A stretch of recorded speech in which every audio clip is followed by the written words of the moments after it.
TCH Gaming tayo pare. Susubukan namin ni Mrs. Boo na pumanik ng TCH pare. Although madami na nagsasabi na talagang pagpapanik ka daw doon, doble ingat kasi nga aside from the road, currently ni landslide, may ibang nagmumotor doon na medyo kamote daw. So, let's go pare.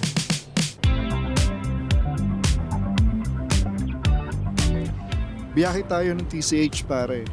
Ito yung favorite ride spot ng mga riders dito sa Cebu.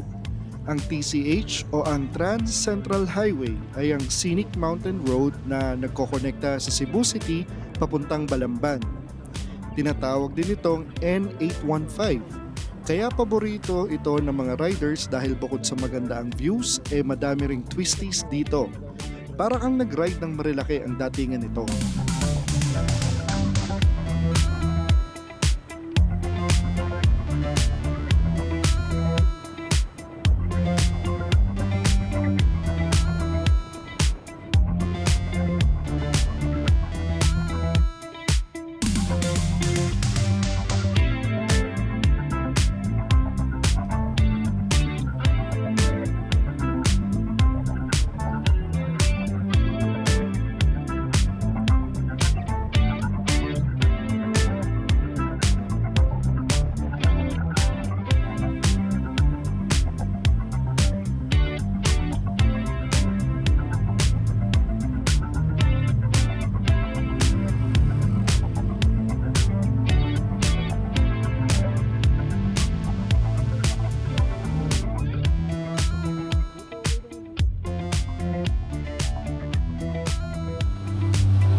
Batong anak mo kagad eh.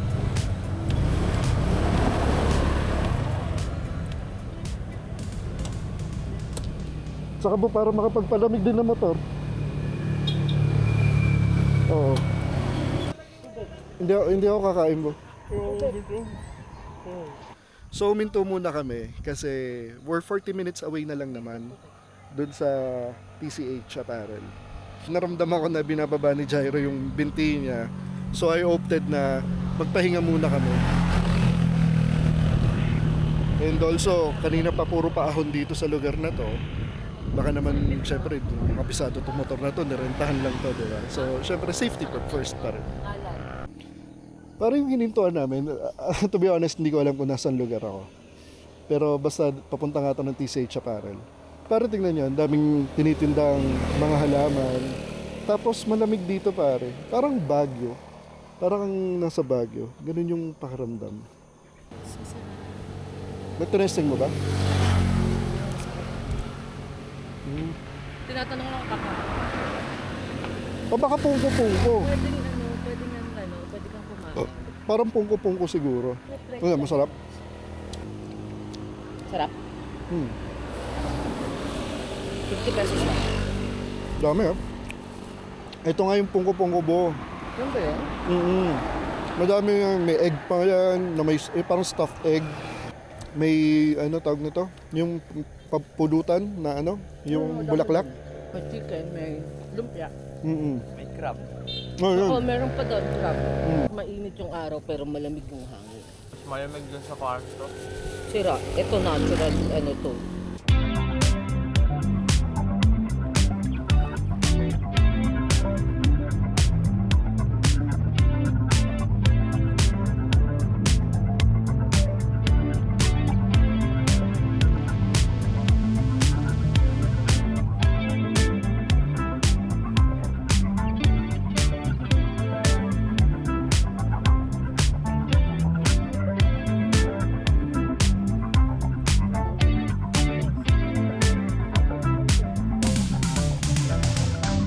Ang purpose talaga ng ride namin na ito ay para makabili sa TCH Apparel.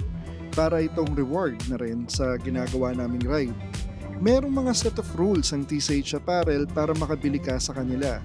Kailangan talagang mag-ride ka ng TCH at kailangan ng proof nito kaya huminto kami dito sa may Heart Balamban para mag-selfie.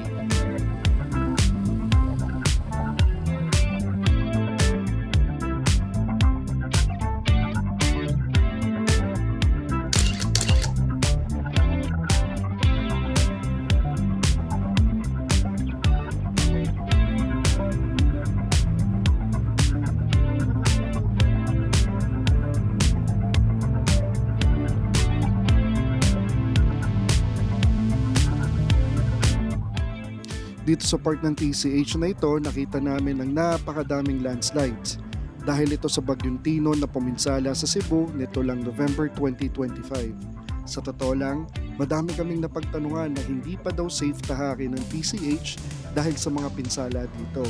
Pero a few days bago ang flight namin papuntang Cebu ay may nag-confirm na passable na nga daw ang daan at kailangan lang talaga ng dobleng ingat. Kahit paano, gumawa ng paraan ng LGU para madaanan ang TCH.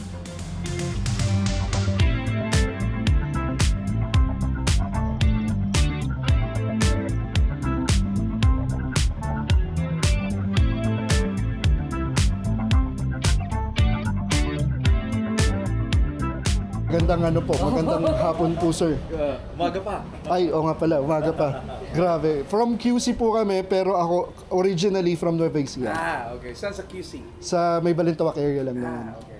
And sir, samantalahin ko na, nare-record nyo naman eh. Nakuha yan. Inspiration po namin kayo. Dahil, Thank you. sir, ito po. This is our brand, Custom Drips po. Okay. Pero sir, ito pinakagusto ko. Opo, ito, talaga. Yung pack shipping. That's your typical store. Actually sir, backstory lang. It's my wife's birthday tomorrow. Okay. Ang request niya, mapuntahan kayo. Good. I hope meron kayong dalang proof. I hope alam nyo yung proof. Rules namin dito. Yes po, opo. Nakadaan kayo ngayon? Yung saan, yung balamban po ba yun? Nadaanan nyo ngayon? Yung Balamban na art? Or yung ano po? Dinaanan nyo yung full course ngayon? Opo. Tingnan natin kung ano. Teka, sir. Para makita ang mga mukha ninyo. Nakikita ba? Ay, nagra-ride po kami nun eh. Kailangan natin yun. Picture sir ng Picture ninyo. na dun sa, yung parang I love balamban. Pinto kayo doon? Opo. Nag-selfie kayo? Opo. Hindi maputik? Hindi na po. Hindi na. Okay. Kasi actually sir, mga a week ago, parang crowdsource ako sa FB. Ang sabi nila, parang a week ago, medyo maputik pa, pero expected nila, bali nung nagtanong ako 2 days prior to that, malinis na daw. So, nag-assume kami na pagdating namin dito, wag lang uulan. Huwag lang ulan Oo. talaga kasi talagang magiging putik. Yes. Kasi Ayun po. Ang dami pa sa gilid. Yun. Actually, nung nandun sir sa area na yon kanina, kinakabahan kami.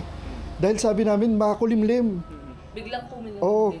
Ganun, normal yun doon sa taas. Pero since lately talaga, ang pangit talaga ng panahon. So, palaging ganito. It's unusual. Sir, ano mas masarap? Karkar o talisay lechon? Yan dalawang yan is, talaga, naka-on yan. No? Masarap yung dalawa. Play safe!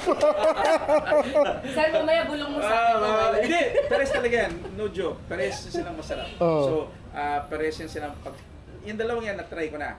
Na-try ko sa Karkar, na-try ko sa Talisay. Yung dalawang area na yan, pares yan silang masarap. At actually, yung mga kamag-anak ko, may mga lechon business rin. Okay. So, lechon ng Cebu, masarap talaga. Yes, actually. So, you can't deny it. So, either or, pili ka lang. Kahit nga sa labas pa ng Karkar, sa labas pa ng Talisay, pwede. XL ka sa amin. Ikaw, ma'am, anong preferred size mo? Kung- Large, okay, Mas pwede. gusto ko Oh, large. para maluwag. Mahilig ka sa fit or maluwag na konti? Depende sir, pero doon ako sa large para mas maluwag. Okay. Yan, ayaw mo yung ganyan na medyo fit. Sakto lang. Ito yan. okay lang po. Ikaw, boss, XL ka. Yes po. Yun, tingnan natin. Sabi na yun yung tinignan mo. Oo. Yun yung tinignan mo doon sa vlog kasi. Yes, yun din yung tinitignan ko talaga. Sabi ko lang, gusto ko makita in person. Sir, manghihingi ako sticker. Ang sticker, meron lang kami ngayon, natitira is yung pang kotse. Ito, bibigyan ko yan. Dikit ko sa kotse, malaki Ay, po. okay lang Ay, sir. opo. Ganda. Nagrenta lang kayo ng motor? Yes, sir. Ikaw, ma'am, saan sa'yo? Yung gitna yan na sir. Yan. Ito? Opo. Si ma'am. Doon sa mas matapang. Angas to si ma'am. Doon ako Maganda sa pa. matapang kasi binubuli ko sa kalsada eh. Ma'am, again, huwag niyo kakalimutan na huwag isuot po sa simbahan or kahit sa school ng mga bata. Opo. Yan, nasuot ko yung sa... Sukat mo, boss. Ay. Suot mo para mapicture ako kayo dito sa... Meron dito. Hanapan ko kayo ng... Excuse me. Ay, sige po. Ano po? Mas maangas dito. Ay, ang galing! Hanap ka yan, ma'am, boss. Ang galing! It was a fun moment chatting with Sir Bam. Madami siyang nakwento about his business, lalo na yung struggles and the success na para sa katulad ko na bagong negosyante pa lang ay very insightful. Pagkatapos nito ay tinuloy na namin ang aming loop. Kaya kung hindi nyo pa napapanood, i-click nyo na yung link dun sa taas. And as usual, stay safe guys.